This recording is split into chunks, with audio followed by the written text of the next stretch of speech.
Hello everybody, my name's Steve, I'm the British Railroader and welcome to this video where today we're going to take a little look at the Union Railroad in and around Pittsburgh. Now the Union Railroad is a short line which was formed to serve the steel mills and other steel related factories in and around the Pittsburgh area. Now, obviously, the steel industry across the USA has shrunk, and the steel industry in Pittsburgh is nowhere near as big as it was. However, there are still some steel mills and steel works in the city. They do produce steel, and the Union Railroad still carries it from one processing plant to another. So on Friday the 11th of April 2025, myself, my friend Andy, his son Charlie, who did all of the driving, and their friend Ron, we went around Pittsburgh and we went and visited some of the places that you can get up close and personal with this railroad. So we're going to move over to some footage and I will talk about what's going on as we go along. So we're starting in East Pittsburgh, and before we get onto the Union Railroad, we just happened to catch a trackmobile go past, which was quite a surprise. And as you can see here, it's had to slow down for that crossing because it's so light that it didn't trip the circuit at first until it got closer. But then as we sat there, we heard more, and we had this.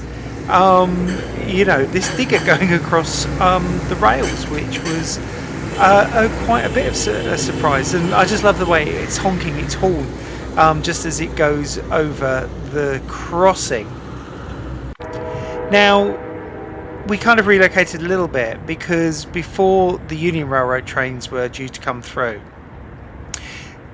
there was some other action about to happen. And as you can hear from the distant sounding horns, something was on its way. And okay, we did know what it was. So what we're about to see is the train that I would be catching in a few days after this.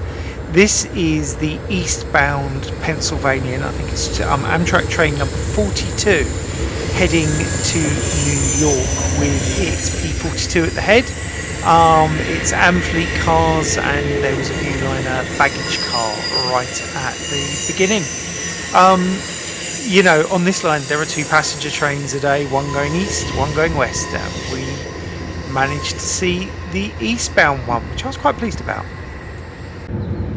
Now, I had caught a glimpse of the Union Railroad itself on my journey into Pittsburgh, but it was getting dark and I wasn't able to film anything. So my first shot of any Union Railroad train is this one in the distance. We then very quickly just relocated slightly and I got this wonderful view across the yard. That's US Steel in the background, and this is where they kind of make the steel.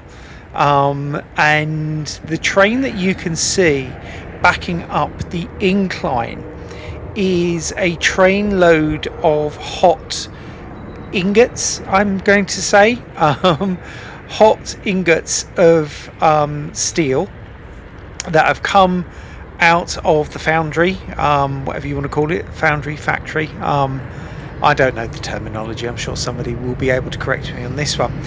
But they're pushing back because what they're going to see, as you can see just behind this track, there is another track slightly higher up.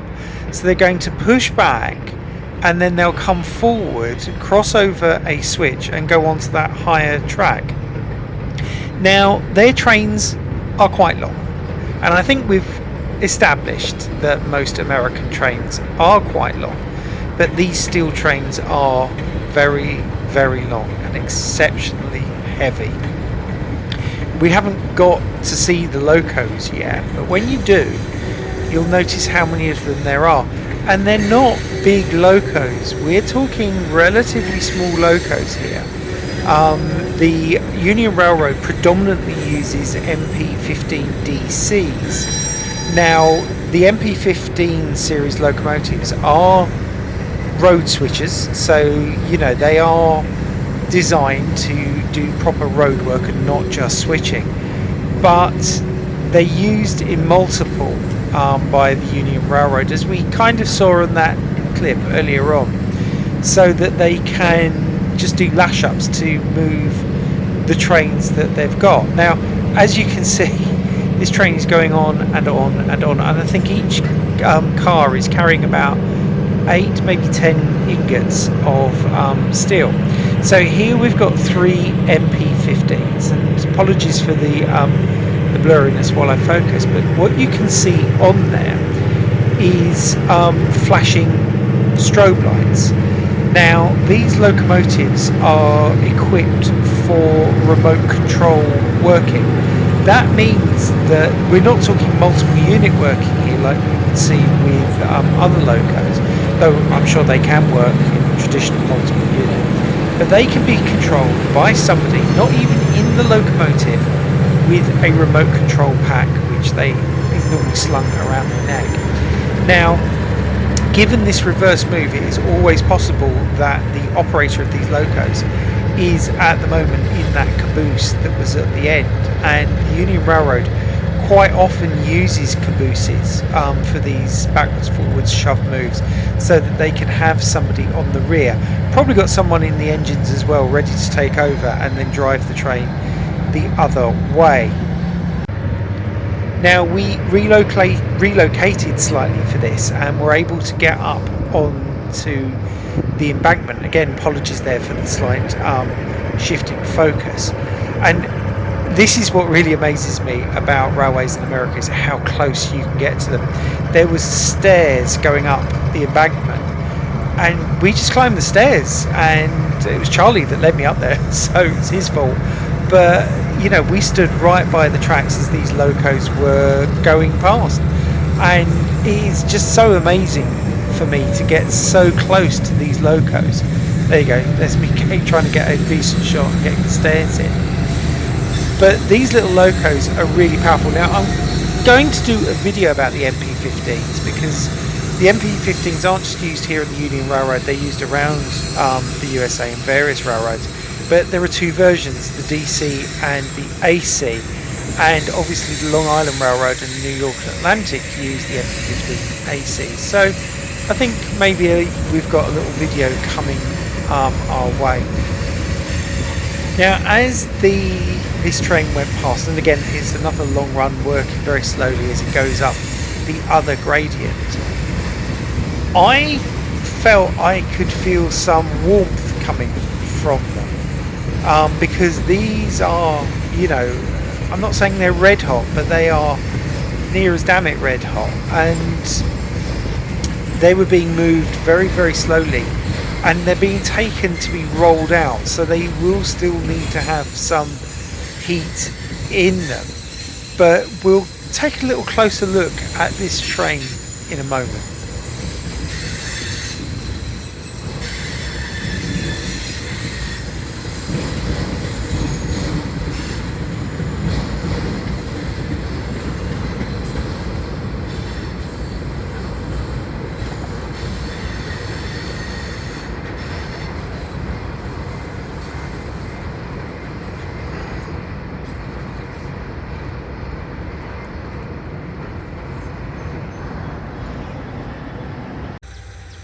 So we drove a little way, I have no idea where, and climbed another muddy embankment. Not something that I was keen to do, but when in Rome. And we got trackside again. So this train that is approaching is the train that we saw in the last clip. Again, it's still moving very slowly. You can hear it really working to pull its load of cars, and again, it's being controlled remotely. The lights are flashing, always reminds me a little bit of a Dalek. But as this train came past, I mean, again, amazing to get so close to, you know, locomotives like this. But what I really noticed being this close, and I was a lot closer this time than I was last time, was the heat. The heat that was coming from these ingots of steel. It was just amazing how hot they were, and I could feel the heat emanating from them, and you know, touching my skin. It wasn't burning, but it was like having a radiator next to you, and you can see the way that these flat cars have kind of corroded, especially at the ends there, where you can see that they're quite red. And obviously that's just increased, you know, exposure to heat, etc. I love the way that the stanchions are not all upright and they're not all straight either, which is quite amusing. But yeah, it was again really interesting to see this train just so close by, and just to feel what it must be like working you know, within the steel industry, because these guys are going to be exposed to these levels of heat and more, a lot more, all of the time.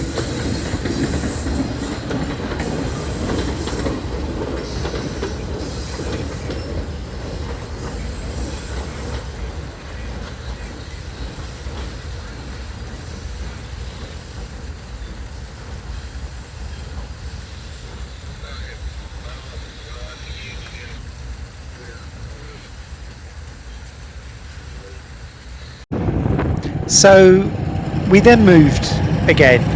We knew that we wouldn't be able to follow that train any further, so we went to Duquesne.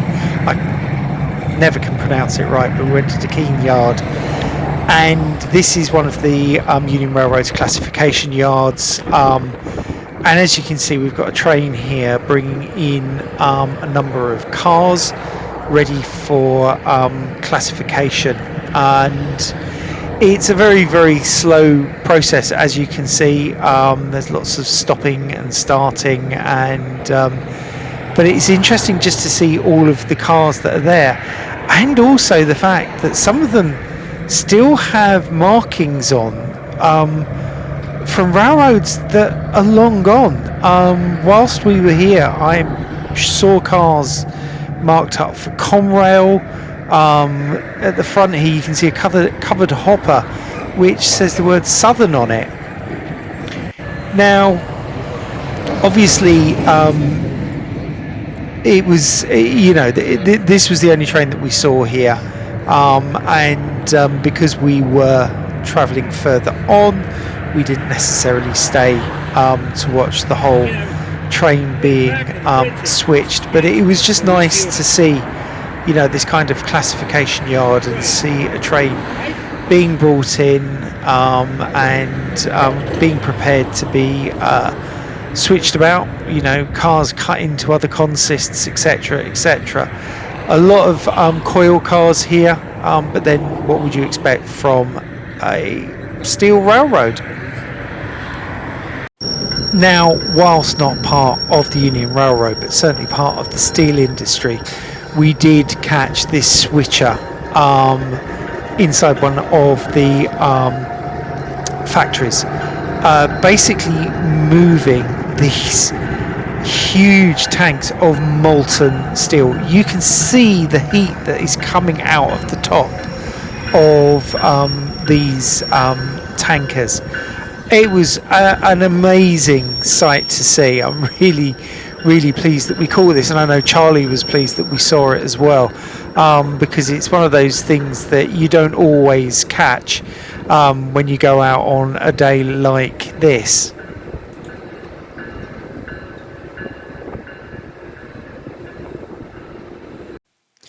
I had an amazing day out with the guys. We did see other trains, but that will form part of another video.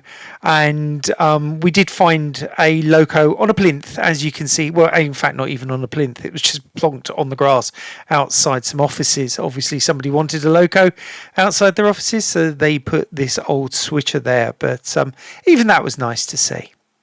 But anyway, thank you for watching this video. I hope you've enjoyed it. If you have, please give it a thumbs up. If you haven't done so already, then please consider subscribing to the channel. It is totally free. And when you do subscribe, the little bell will come up. Click it, press all, and you'll be notified of all my videos as they are released.